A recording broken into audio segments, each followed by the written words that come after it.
When we think of Abrahamic religions of 11th and 12th century South Asia, the political narrative today is most often of the expansion of Islam. But this is also a crucial period for Judaism. Driven by complex incentives, large numbers of Jewish and Muslim merchants immigrated, traded, and raised families on Indian shores. Many Jewish merchants stored their correspondence in a synagogue near Cairo, which has miraculously survived nearly 1,000 years in the desert weather. Today, this archive, called the Cairo Geniza, offers us a priceless insight not only to medieval Jewish Indians, but also into the dynamics of medieval Indian trade. I'm Anirudh Kanisetti, historian and author of Lords of the Deccan. Welcome to Thinking Medieval, where every week we tell you something new about our complex, innovative past. Always feel free to check out our research and citations below, and remember that we're all figuring out how to think about our messy, bloody, dazzling history. The late 10th century was momentous in Indian Ocean history.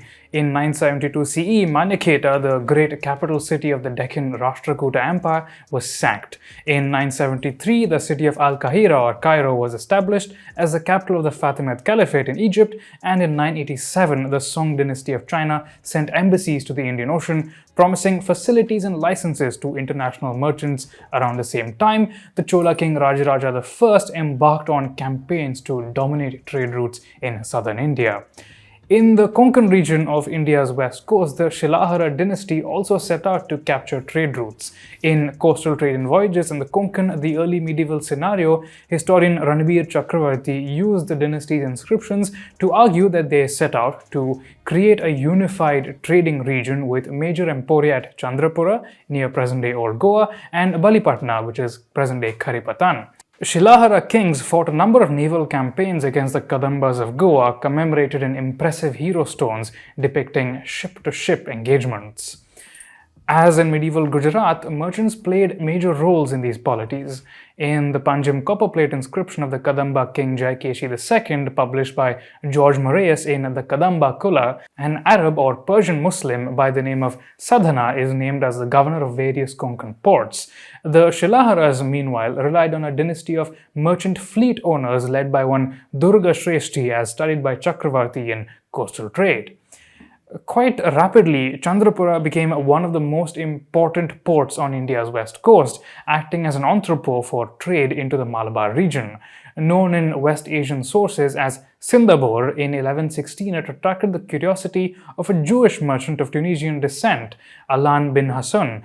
Alan's career was studied by Shalom Dov Goitein, a renowned expert on the Cairo Geniza documents, in Portrait of a Medieval India Trader, 3 Letters from the Cairo Geniza.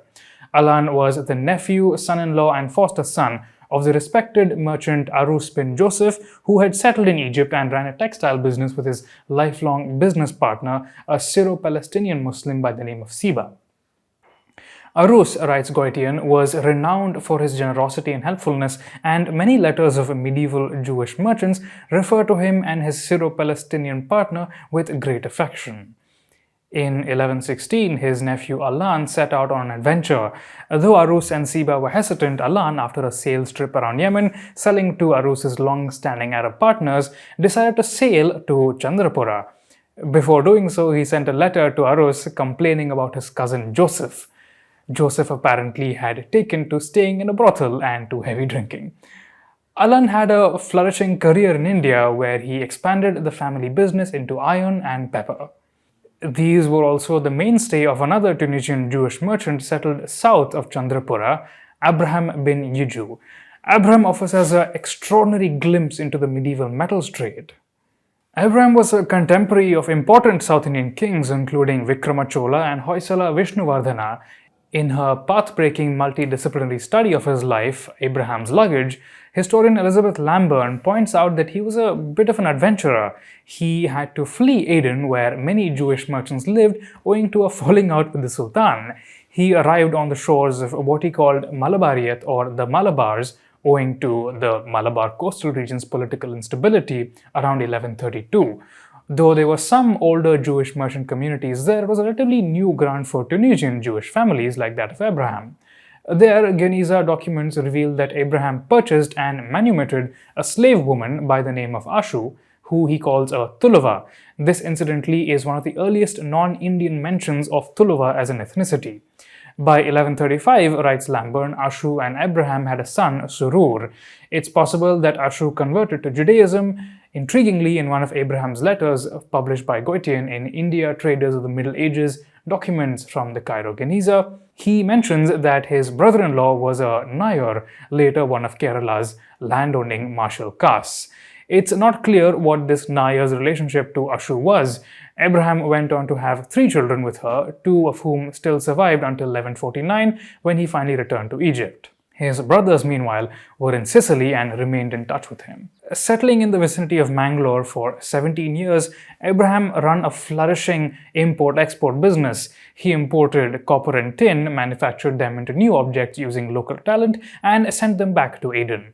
At least some of the imported copper and tin came from as far away as Spain, and it's possible that they also found their way into medieval Indian bronze idols. Medieval Jewish networks then extended from the Mediterranean Sea to the Indian Ocean and were crucial to medieval connectivity. Many of them spoke and wrote Arabic, and we can guess, given Abraham's business ventures, that they were also conversant with Indian languages. Abraham exported to West Asia massive quantities of iron and steel ingots, especially high-carbon steel, which medieval South India was particularly known for. He also dealt in betel nut and pepper and served as a reliable partner for other merchants based in Aden. In subsequent centuries, Mangalore, his base, would also become known for rice export to Africa and Arabia, more in this video here. Abraham seems to have entered this market in a crucial phase of the Tulu region's transition to agrarian exports. Through his correspondence, we also learn that he had many Indian business partners, including a certain Sesha Setti, and one of his slaves, Bomma, a Tulu, was frequently in and out of Egypt. Bomma was very well regarded by Abraham's partners, except on one unfortunate occasion reported by Ranabir Chakravarti in Indian Trade through Jewish Geniza letters 1000 to 1300, when he showed up drunk to a business meeting. This high regard for Indians was no exception. Through the Geniza letters, we find mentions of many Indians, including a certain Pattanaswamy, the merchant prince of an unspecified Konkan port, and Timbu, a beloved friend of Judah ha-Kohen, a merchant active in 1145. We find Jewish merchants trading in camphor, which was directly being sourced by Tamil merchants in Sumatra in the aftermath of the Chola raids on Southeast Asia. We also find close ties with Yemeni, Syrian, Iraqi, Palestinian, and Arab merchants. One of them, ʿAlī bin Manṣūr al-Fawfalī, had a surname derived from the Sanskrit pugafala, betel nut, and traded in betel before purchasing a ship and partnering with Jewish traders. To all of these people, Indian ports offered fair, honest treatment and opportunities for friendship and profit. All of these seems almost unimaginably distant in 2023, with bloody boundaries drawn between religions and ethnicities that once thrived in our borderless world. If you have questions or comments, we'd love to hear them. Follow us everywhere on social media. You can find me on Instagram at Anirudh and at Connected Histories, and on Twitter at @Kanisetti. We'll see you next week.